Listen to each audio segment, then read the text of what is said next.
Kenya imepiga hatua kubwa katika mipango ya kuwajumuisha wakimbizi katika jamii, huku serikali za kaunti zikiweka mikakati ya kuwatambua na kuanzisha mipango ya kuwawezesha kiuchumi. Kaunti ya Nairobi imeshirikiana na taasisi mbalimbali kuwasaidia wakimbizi kupata stakabadhi za utambulisho na mbinu za kujikimu.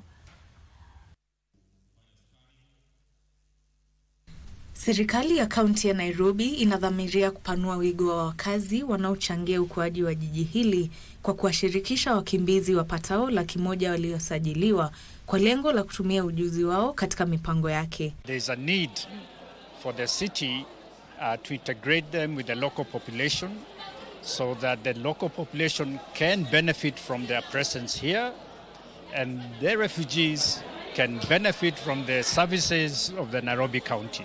Kwenye hafla iliyoandaliwa katika ukumbi wa Chata jijini Nairobi, taasisi mbalimbali zinazotoa usaidizi kwa wakimbizi zilizindua ubia ambao umefanikishwa na mkataba wa maelewano unaolenga kujumuisha wakimbizi hao katika sekta mbalimbali.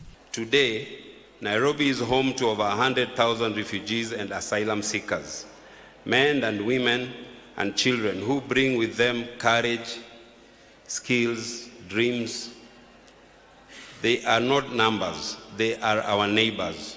Mbali na utambuzi, serikali ya kaunti ya Nairobi inadhamiria kupanua mifumo yake ili kurahisisha utendaji biashara kwa wakimbizi na kuwatengea sehemu ya zabuni inazotoa.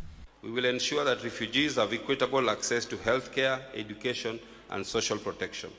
Through skills development, entrepreneurship support and access to procurement opportunities, we will drive self-reliance. Shirika la Africa Cities Research Consortium ambalo ni sehemu ya washirika muhimu wa mpango huo linatoa wito kwa Wakenya kutowabagua wakimbizi ila wawakubali katika jamii. Refugees are not a threat. It is not a choice that they have and that they are just brothers and sisters like you and I. Sisi kama wakimbizi tunayo majukumu kama Wakenya. Tunao ujuzi, hizo talenti kama Wakenya. Na hatuwezi tukaachwa nyuma kwa sababu pia na sisi tuko na fursa ya kuweza kufanya kazi kwa pamoja ili kuweza kujenga Nairobi yetu. Christine Matunda nikiripotia Kurunzi Mashinani.